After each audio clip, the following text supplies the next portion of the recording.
Hello, my name is Mayme and I'm a member of Bowling Green Presbyterian Church. Today I want to talk to you about a story that we read in Acts chapter 9, starting at verse 36.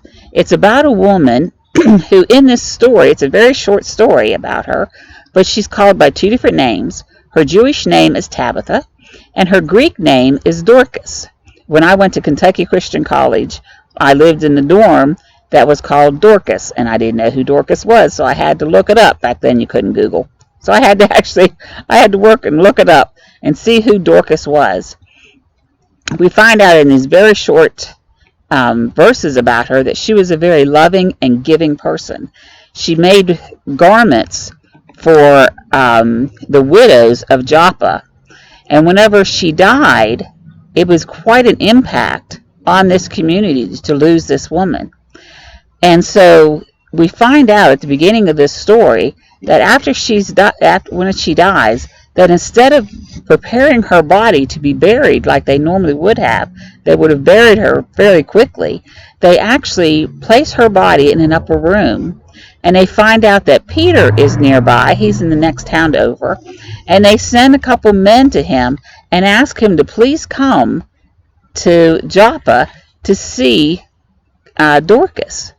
And so he gets to the upper room, and when he gets to the upper room where her body is laying, he sees the widows that are up there crying and mourning for her.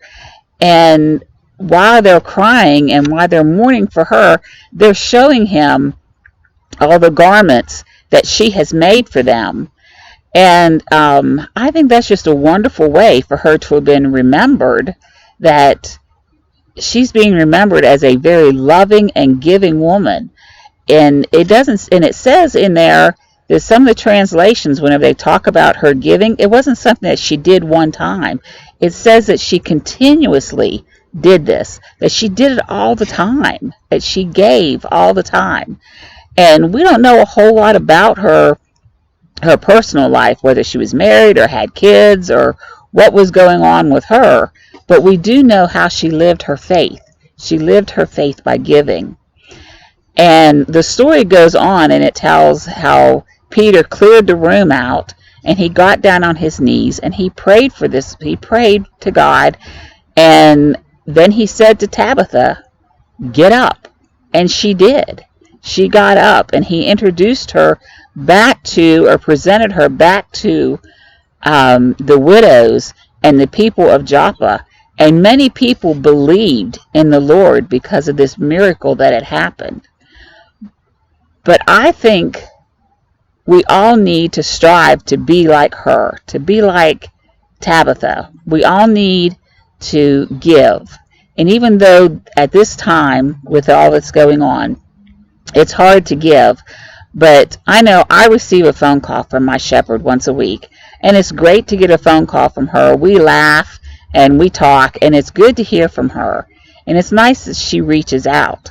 And I think that we all need to reach out and talk to people, talk to our neighbors that we haven't talked to, and not physically get close to them, but call them on the phone. Call people that you don't normally talk to except maybe on Sundays, but give them a call and talk to them. That's one way that we can reach out and we can show our love.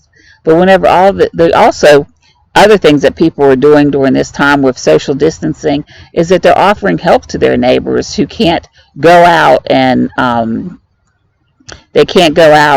do shopping. So they do shopping. So these people will shop for their neighbors. And there's also those I've read on Facebook that are making face masks for those who are unable to, who need to go out, and they can use these face masks, or they're able to donate them to the healthcare givers. And these are just things that people can do now. Hopefully we'll get back to work pretty soon, and we'll be closer to our neighbors, and we'll be able to see their friends that we haven't seen in a while, and we have more opportunities to be able to give. I know whenever I went on mission trips, people would thank me for everything that we had done on this mission trip and for helping them out, but it was more satisfying. It was so satisfying and so great that we were able to help, that it made us feel really good. All of us that did the work on the mission trip, we felt really good about this.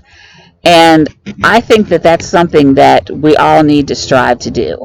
So let's all try to be Dorcases today and every day of our life. Let's show people that God loves us. Thank you. Have a good day.